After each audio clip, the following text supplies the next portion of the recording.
السلام علیکم ناظرین، 94 نیوز ٹی وی چینل کے ساتھ میں ہوں آپ کا میزبان میاں ندیم احمد۔ ناظرین، تاجر اور عوام ان کا ایک بڑا ہی چولی دامن کا ساتھ ہے۔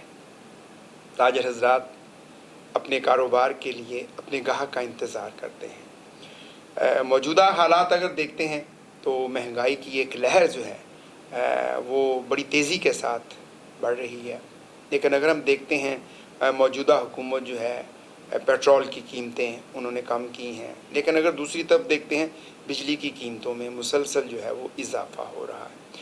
آج ہمارے ساتھ مہمان شخصیت کسی تعارف کے محتاج نہیں، آفتاب احمد بٹ صاحب، آپ ریلوے روڈ کی جو یونین ہے اس کے صدر ہیں، اور آپ کا گہرا جو ہے وہ تجربہ بھی ہے، گہری نظر رکھتے ہیں ملکی حالات پہ بھی، اور جو تاجروں کے مسائل ہوتے ہیں اس پہ خاص طور پہ آپ کی خدمات جو ہیں وہ قابل ستائش ہیں۔ نہ صرف تاجروں کے مسائل بلکہ آپ ایک سیاسی کارکن بھی ہیں، پاکستان پیپلز پارٹی سے آپ کا تعلق ہے، اور آپ سماجی کارکن بھی ہیں، سوشل ایکٹیوسٹ ہیں۔ فیصل آباد میں جہاں سماجی کاموں کی بات ہو تو آپ کا نام بھی سر فہرست ہوتا ہے۔ بٹ صاحب، سب سے پہلے تو ہم آپ کو اپنے اسٹوڈیو میں خوش آمدید کہتے ہیں۔ شکریہ جی۔ آفتاب بٹ صاحب، بتائیے گا موجودہ جو حالات ہیں حکومت کے، اور عوام جو ہے مہنگائی میں پس رہی ہے، کیا سمجھتے ہیں کہ موجودہ حکومت عوام کو ریلیف دینے میں کامیاب رہے گی؟ بہت شکریہ جی آپ کے 94 چینل کا، کیونکہ میڈیا ہی ایک ایسا ذریعہ ہے کہ جس سے عام عوام کی جو آواز ہے وہ ایوان تک پہنچتی ہے، اور جب عام عوام کی آواز عوام تک پہنچتی ہے تو پھر وہ جو ہمارے حکمران ہوتے ہیں وہ اپنی عوام کو ریلیف دینا کی کوشش بھی کرتے ہیں، کیونکہ اس جو ہمارا ابھی الیکشنز جو ہمارے قومی اسمبلی کے ہمارے ملک کے ہوئے ہیں، اس میں ابہام بھی ہے اور رزلٹ بھی جو جیسے بھی آ چکا ہے، اور اس کی جو موجودہ حکومت کام کر رہی ہے، تو جیسے آہستہ آہستہ جیسے ہم توقع کرتے ہیں کہ یہ ہمارا کام اگر فوری طور پہ ہو جائے، کیونکہ عوام انتظار نہیں کرتی، تو لہٰذا ویسے بھی ہم منحصر قوم بہت بے صبرے ہیں، تو اس لیے ہم توقع رکھ لیتے ہیں کہ ابھی ہمارا جو ہمارے مسائل ہیں وہ فوری طور پہ حل ہو جائے، جی، جبکہ ایسا ہوتا نہیں ہے، کیونکہ ہمارے اب ماضی کو دیکھا جائے تو بہت سی معاملات ایسے ہیں جن کو ہم ڈسکس کرنا شروع کر دیں تو میرا خیال پورے رات چلتا ہے، لیکن مختصر بات یہ ہے کہ اس وقت جو موجودہ حکومت ہے وہ عوام کو ریلیف دینے کے لیے کوشاں بھی ہے، اور ان کی کوششیں نظر بھی آ رہی ہیں، جیسا کہ آپ دیکھ سکتے ہیں کہ جب یہ حکومت جنہوں نے سنبھالی تھی اس وقت جو ریٹس سے انتہائی جو خطرناک حد تک چلے گئے تھے کہ عام عوام کی پہنچ سے دور ہو گئے تھے، پیاز وہ 300 روپے کلو تک چلا گیا، جبکہ وہ ہماری روزمرہ زندگی کا حصہ ہے، گھی اور جو ہمارا جو چکن ہے جو جسے عام غریب آدمی بھی استعمال کرتا ہے، کیونکہ مٹن تو عام بندے کی پہنچ سے دور ہو گیا تھا، تو وہ بھی دور ہو گیا تھا، تو حکومت نے اور ہماری جو اس وقت پنجاب حکومت ہے اور ہماری جو وفاق کی حکومت ہے جیسے بھی ہے، اور انہوں نے عوام کو ریلیف دینے کی جو کوشش کی تھی اس کے ثمرات نظر آنا شروع ہوئے ہیں۔ ابھی ہم یہ نہیں کہتے کہ ہم اس حد تک چلے گئے ہیں، لیکن ہمیں امید ہے، کیونکہ ایک 5 سال کا دور ہوتا ہے، کیونکہ یہ حکومت بنی ہے 5 سال دور کے لیے، تو انہوں نے اپنے 5 سال کے دور میں عوام کو ریلیف دینا ہے، کیونکہ اگر یہ ریلیف دیں گے تو اگلے 5 سال بعد وہ عوام کے پاس جائیں گے اور عوام ان کو جیسے بھی ہے قبول کریں گے۔ اگر وہ عوام کو ریلیف نہ دے سکے تو پھر عوام نے تو ان کو ریجیکٹ کرنا ہی ہے نا۔ میرا نہیں خیال کہ اس وقت جو حالات چل رہے ہیں، حکومت کی جو مشکلات بھی ہیں اور عوام کی اس سے زیادہ مشکلات ہیں، جو اس وقت جو ہمارا بجلی کا جو بحران ہے یا بجلی کے جو معاملہ چل رہے ہیں وہ تھوڑا سا خطرناک ہے، اور آپ کے چینل کے توسط سے ہم اس حکومت کو ضرور کہیں گے کہ اس پر بھی نظر ثانی کرے، جیسے آپ نے باقی چیزوں کو کنٹرول کیا ہے